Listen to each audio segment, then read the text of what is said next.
welcome to the CoLab team.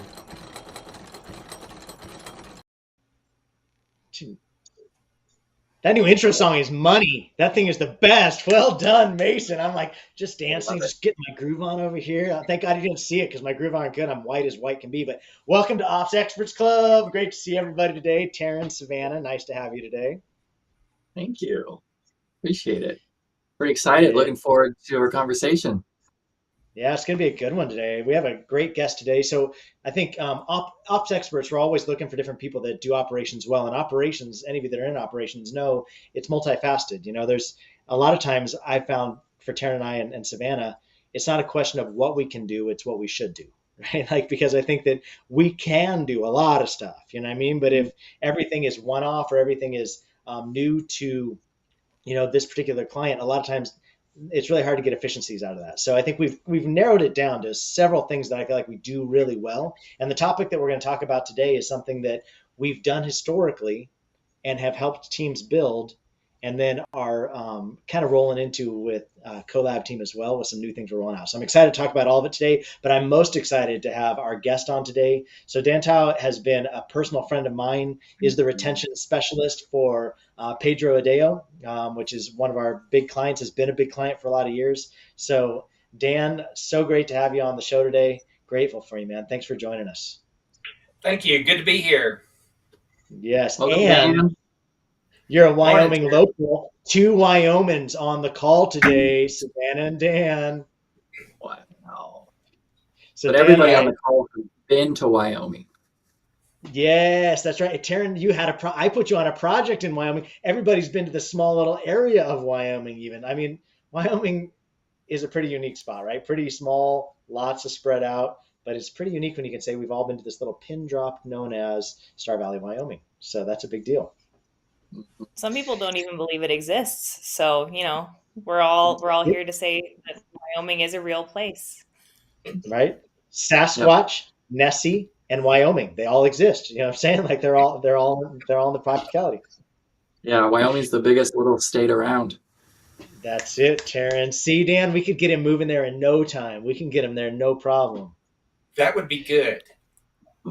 Anyway, hey, so today as we talk, retention is something that plagues any online entrepreneur, right? Like there are so many guys that are out there that can sell, right? They've got a great product, they've got a great offering that they bring, they've got a great service that's offered.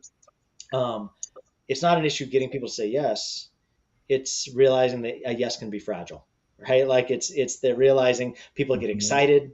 If they're not paying in full, that means they're on a payment plan. If they're on a payment plan, that means there's an opportunity for a yes to no longer be a yes as they reel that back in and they say, I've overcommitted. Or a lot of it comes down to personal belief in self, like, can I do this? Am I able to complete this? Did I make a mistake betting on me? And I know, Dan, you've got a lot of things to say to that as we move to you here in just a minute. But I think that retention has been something that we've done within CoLab team for a lot of years, and it started with me, and some of our earliest clients, and then I passed it off to Taryn, who is in Cadence, made it better and passed it on to other people within CoLab team. And then, as we were within Pedro Adeo's organization and we were helping him with retention and they needed more help, I thought Dan's a good, close personal friend, has done a lot in the sales space, has done a lot in the retail banking space, has got a real good idea of how money works and how the coming and going of funds work, but also is just such a super heart-centered, heart first kind of guy, and I think that's really important when it comes to retention, because otherwise there's a very fine line between retention and collections, and I think that if you're not careful, collections has a lot of cold, harsh, threatening to it that you can take some of your greatest fans and turn them into some of your greatest detractors by just how you treat them in this very key pivotal time when their yes becomes fragile. So I think that I'm excited to have Dan on because I feel like all of us on this call have done some retention within CoLab team. Dan has done by far the most of it and has had tremendous success about it. So Dan, maybe do you want to talk a little bit about what retention means to you and some of the successes you found and techniques that you've used on just treating people as people and loving on people in a lot of times their most fragile times, right? A lot of times they start saying no when things get bumpy and they start doubting themselves. So maybe tell us a little Yes, bit about sir. your heart on that. Well, thank you. I can tell you that when I first started this, I did not like, because I looked at it as far as collections rather than retention. Right. And then getting to talk with the people, I literally talk to people around the world and find out about them. And it's about them. It's not about, hey, we need to get you. We do need to get them back online and remembering why they got into the program in the first place. But finding out what's going on in their lives and then remind them why they got into the program. So I listen rather than try to beat them over the head and come at it in the opposite spirit, because when they first see my name pop up or why I'm reaching out to them, they don't want to talk to me. But afterwards, I've made a lot of friends. I've got people that have written letters because of the way it was handled. So it's treating them like a real human being. And then I have opportunity to pray with them and pray for them and see how uh, the Lord works and moves in their behalf. And that is really, really, that's why I do what I do now. And I love it. I went from hating it to loving it. It's amazing. Wow. Taryn, what do you think about that? What are your thoughts on retention? I know, like you, Taryn, for those of you who may not realize, Taryn a lot of times puts the SOPs, the details, the things together, the moving pieces. As we take on new clients, Taryn's the one that builds all the reports and makes sure all the communication is there and make sure that the retention specialist has what they need and then coaches them through it. What do you think about hearing those things, Taryn? Any questions come to mind for you? I'm just glad people like Dan exist, because I was more on the process, not the people side. So I did it for a couple years and I dreaded every phone call I had to make. I just do not handle getting yelled at very well, from people not wanting to pay, upset people. So yeah, I'm glad. Definitely, there's people like Dan out there who are very much more on the people side of it, and I love the process side. I love doing the reports and the automations and the things to make it work. So Dan can just go in there and easily do his thing and just stick with the people and just follow something pretty clearly laid out for him. Yeah, which is great because Dan doesn't like doing that side of it. Like that's not the side Dan wants to do. Like Dan loves the people side. So I think I know one of our newest clients we picked up with Collab's arm of Heart First Retention is what we're calling it. Is Pace Morby is another one that we've started working with in that direction, and plugging Pauline into that back end of what you're talking about there, Taryn, of helping with the lift, helping whoever's the retention specialist that's going to be making the reach outs not have to get lost in all the details, all the reporting, all the different pieces. How can you make it just as simple as possible? So I think both sides of the role are really important. So I love that you enjoy that so much.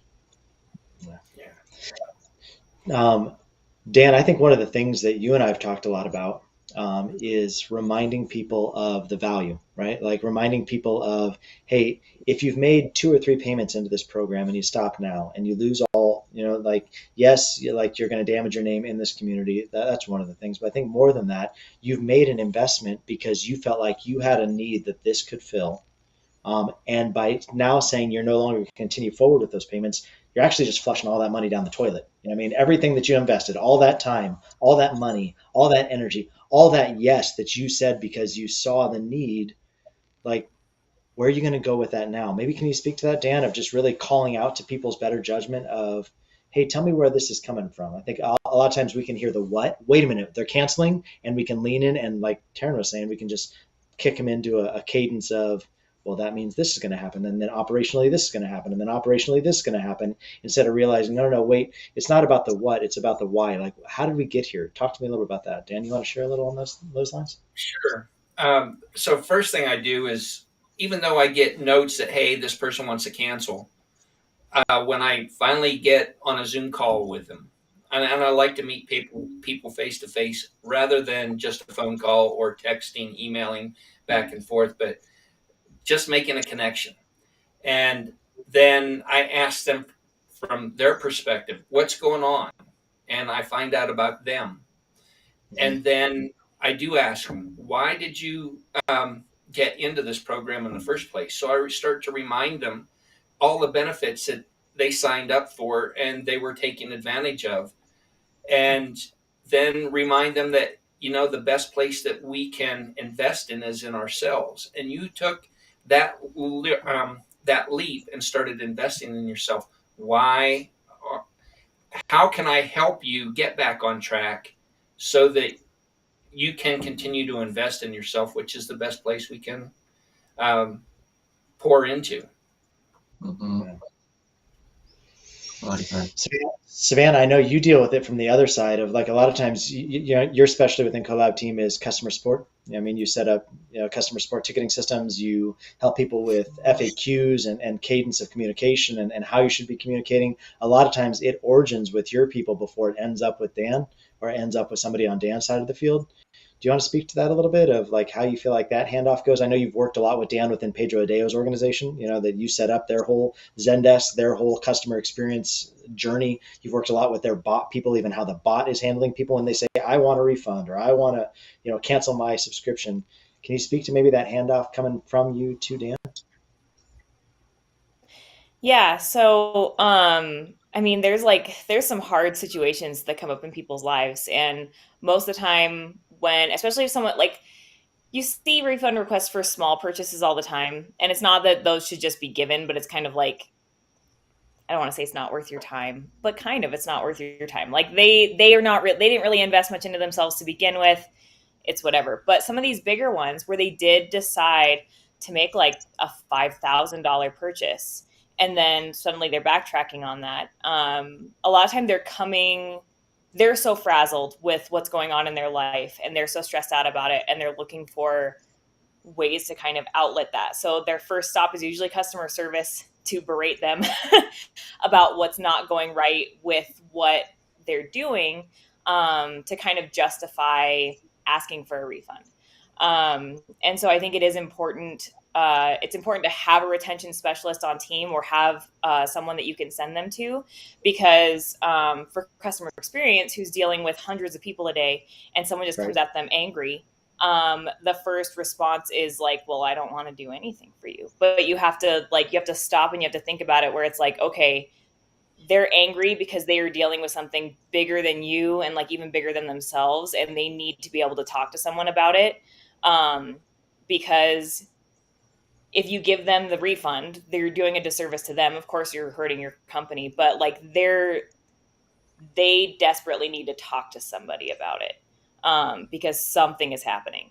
And yeah, it's tough to deal with it on your own without a retention specialist. Like I never feel fully equipped to help people with those situations, and you want to so bad, and it's like, well, like I'm not a therapist and I'm not, like a spiritual counselor and stuff. So I can like tell you that I just like, I care about you, but like, let me put you to someone that, you just, it helps edify a whole team and make them feel stronger as a whole to have a retention specialist on staff, that that you have someone that can have these tough conversations with them and spend that time with them and get them back on track. Because the whole reason that you started your business is because you want to serve people. Okay. And so, you want to do what's right for them. I think what you just identified is, yeah, go ahead, Dan. Go ahead, and then we'll talk. Savannah hit on a really big thing where, yeah, people are going through tough times, but we still have to differentiate between being there to serve them and not being a counselor. Just had that happen yesterday. And that's a tough one. I said, you know what? I'm not a counselor. I can't do that for you, but this is what I can do. And so that's a really good point, Savannah. I was thinking too, like, I think on any teams, like for us as operations experts, I think that we roll into a team, and for us, the best thing we can do is create lanes. Like, okay, so what is this role supposed to be doing with their time though? Because if Savannah as a customer expert, like a customer experience support, whatever the role is, her role is trying to clear cut the forest, right? Like she's not supposed to be getting deep into the weeds with all these different people. Really, she's trying to help as many people as possible. And if there are special needs, she needs to have somebody that she can escalate that up to. And maybe it's somebody that's higher on the customer support team, or there needs to be a differentiation in my mind when it comes to retention, because I feel like, wait a minute, this person has already said yes, which means they likely will say yes again in the future. So we need to really shuttle these people well right now and make sure we help them stay on board. We don't just like pitch them over the side, because in the end, like Dan said, it doesn't serve them well. right? Like it's an investment they made that they're losing out on. Most people have a solid no refund policy in place, so they just lose those payments they made up to this point. And then where are they going to go from here? And then for us, like every company we work with has an ascension plan, right? They start here. The hope is that we're going to be able to grow their engagement with us over time. Well, the second you throw them over the boat, you just lost that, and you've turned them into a detractor, which means they're probably going to speak ill of you everywhere downstream in all of these communities that they've been making friends with and that you've been supporting them in. So I think that shuttling them from that place of this role is customer experience, we're going to shuttle, we have somebody specifically lined out for this. And I know for a lot of visionaries, they can be like, man, that's just another cost. Or maybe there's a percentage like a sales call would get, of commission on the backside if they're retained, which I think is really smart. Incentivize your retention specialist because you want them to be even more invested besides just they get an hourly paycheck and they like people. Like give them some incentive to really lean in and keep this person on board. And I think if you can do that well, then the backside of that is you end up with the kind of people that Dan helps. Like Dan has got a list of people that have written emails in, written letters in, like sang his praises. But Dan, they probably came at you pretty pissed out of the gates, right? Like Savannah's right. They come in angry. You want to talk about that just for a minute? Just like transforming people from angry to happy? Yeah. We've had, just yesterday was one that was not happy. Yes, had life event happen and was paid in full. And this was a non-refundable program. And I did escalate up for them to see if we could make an exception. But we held fast, and I explained it, still in love, but they understood and thanked me for it. So it doesn't always happen that way, but it's nice when it does. And then we have others that back before we had this this SOP down, we had one that was 3 months behind, and reached out, and I was being judgmental in regards to this person, but come to find out, as Paul Harvey used to say, you get the rest of the story. And um, this person was the sole breadwinner, um, pastor in a church, and because of COVID, so this was back 21, 22, had it was a mega church and had lost a lot of their parishioners, and they weren't tithing there anymore. So they had lost about 20% of their income. They cut 3 associates under them out, had to take up that slack.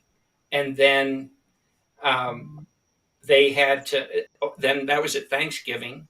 Imagine at Thanksgiving. And then at Christmas, because nothing had improved, they cut another 50%, cut their insurance out, and dropped them down to 30 hours a week. And I'm calling them saying, hey, what can we do? And as a result, I listened, I repented quickly because of being judgmental, but they made a good faith effort, and we prayed. Yeah. The next day, somebody came and said, you've been on my heart, handed them $2,000.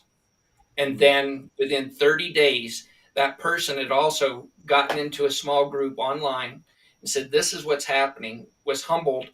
And another person says, I want to hire you. And went through the interview process, had hired them on the spot. They were making more money than they had ever made before. Wow. And within 30 days was paid in full from 3 months behind. So you got both ends of that spectrum. One that's angry with you and then says, you know what? Okay, I understand. And then another one who was embarrassed, but worked with them, and we saw how the Lord worked and truly got blessed. Wow.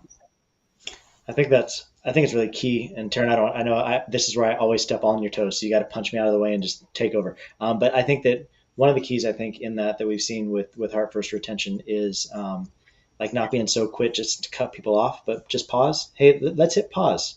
Like, you're not going to lose any of your traction. You're not going to lose any of your progress if you're consuming membership area content. Like, obviously we're going to exit you from a couple of the things. We're not going to allow you to be as present in the groups. We're not going to allow you to continue to consume, but we're not going to let, you won't lose your spot. We'll hold your stuff. How much could you do today? How soon could we get you back on in the future? Because we want you to continue on your trajectory forward. Like, and hearing them as people, I think is really a big deal. Mm-hmm. Dan, I mean, and kind of in relation to that, what's something you've learned doing this in the last couple of years that really helps you do it even better now and in the future? Listen first rather than being so judgmental. Mm-hmm. And I still have an issue sometimes with it because I see people abusing the grace that we try to give, but still listening first, and then um, take a breath and see what type of possibilities we can come up with so that we can get them back on track. And sometimes um, we have to do things a little unconventional. And Mm-hmm. instead of allowing them to pay a full month, break up that payment to once every 2 weeks so that they can continue in and get them paid up, caught up. But listening to them, and these are a lot of one-offs rather than we can't fit them into a box, and learning that we need to be flexible sometimes. So stopping, listening, being flexible, and thinking outside of the box. Mm-hmm. Yeah, that's pretty clear. I remember when I was doing it for a bit, I was kind of had some free reign to give payment plans as fit because the goal was if somebody owes you $1,000, $100 is better than $0. So like Right. being able to present that to somebody and being graceful in that way is like, okay, we'll keep you in, but how about $100 every 2 weeks and we'll get you paid off? And people that would win people over a lot. Yep. Yeah. I think, go ahead, Savannah. I was going to say that's just another point of why I think it's so important to have a retention specialist to escalate to, because obviously you don't want to give your CS team that kind of authority to make those kind of decisions who haven't been able to take the time to really listen to the person's situation and evaluate everything. So knowing that you have someone on the team to escalate to listen to the actual issue and really dig in with them, and then that they have the authority to give those possible one-offs, like I think it can give your team confidence to know that the customer is not just getting a straight no, that they might, get something that works for them, but also for the executive level of the team, knowing that your lower team isn't just handing out, refunds or, willy-nilly payment plans or whatever, that it's a solid structure that's going to suit everybody well. Yeah, I think I would say the things just identified there between both you guys, which is really good, is so make sure you have a person identified who's going to own it, right? Like a person, like a retention specialist is going to own it from your team. Make sure they have a proven process, right? Like, hey, so this is the way that we handle this once it's handed off to us. But then I think the final thing is just that whole, like, keep it practical, like realize that, like, listen to this person. How can this practically work? Like Taryn said, could we break this up to every couple of weeks, $100, because you get probably paid on a biweekly pay period, right? So every couple of weeks you might have the ability to start chunking at this thing and then giving them some time. Like, be practical about it. Like, make sure they don't think it's got to be an all or nothing. Oh, you fell behind on your payments, you're 3 months behind, I guess you're out then. Like that, who's that going to serve? You're going to have to, as a business, write it off. Like, that's all you can do is realize you're not going to get any more money from this person. And in writing it off financially, you've just written them off as people, and for a future yes, and for future opportunities where if you gave them a little grace, if you made it a little more practical, gave them some steps, you could probably keep them on board, and they could be a future yes for you, and are so appreciative that you heard where they were at and you didn't make it have to be hard line. It's only this or nothing. So I think that those are good things. Dan, we got 4 minutes left. What has been I think it's good for people to hear experience of people outside of Collab Team, working with people inside a collab team. Maybe just your experience. Savannah talked about how it's been such a gift to have within Pedro Adao's organization the recognition of needing to have a retention specialist that customer experience can escalate needs to. Maybe on your side, what's been your experience working with collab team from the Pedro Adao side, support you've received, Just for people that are listening, wondering, and could maybe Collab come in and help us set up some systems, help us dial in that heart first sales retention thing they're talking about sounds really good. Maybe if you could just express it from your side of how, as a retention specialist, you felt supported by Collab team. Absolutely. So, um, first of all, you with Taryn have come up with SOP and all the detail stuff that I'm not good at. You built that structure and can't beat that. You've been a liaison between different companies, and so you can take what I specialize in to help these companies.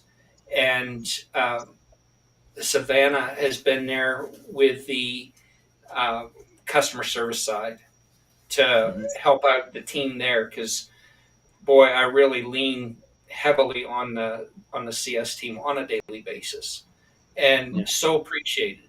So when you put all these pieces of the puzzle together and we work well together, then you're going to have success. And I truly believe that that's as the heart first starts to take off, you're going to see a lot of success for your clients. I think that's what it comes down to, right? Like and I'm sure Taryn, you're going to land the ship because you always land the plane better than I land the plane. But I think that that's really what it comes down to is, in the end, we're all just people, right? And in the end, the yes of a person has been because what you offer to them met a need they have.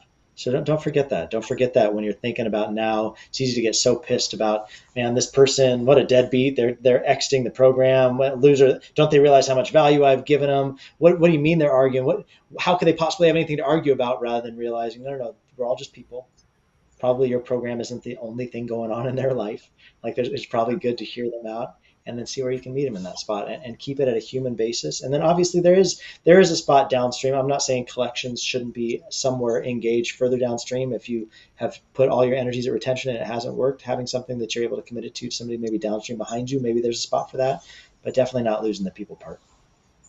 Can I add one more thing to that, Aaron? That Yeah. if we are successful at keeping them on, even if it's not in the box, if it's outside the box, but we keep them on and get them paid in full, the easiest people you can turn around and resell again to are those that have already said yes, rather than kicking them to the curb. So um, you've kept your base, and you've got an easier yes the next time around. Yeah. Oh yeah, that's a really cool one to end on. I think you also touched on there, like, what is your definition of success? We're not just always looking at the dollars being brought in. You especially are looking at the people's lives changed and conversations you have, and what's beyond that dollar that you're trying to get, what's at the heart of everything. So it's fun just lining that out, as there's multiple areas of success in this role, and we can't just always look at it as how many dollars are there. So really great, Dan. Thank you. Thank you all. Appreciate it. It's been fun. Yeah, well, thanks everybody for tuning in for Ops Experts Club this week. We'll make sure we see you next week as well. Same time next week, wherever you're tuning in, come back next week. And Dan, once again, man, so much love for you, brothers, so much appreciation, respect for you as a person, all the things you do. It makes our worlds better. So thank you for what you do. Thanks for the way you show up. Great for you, man. Thank you. Bye now. See you guys.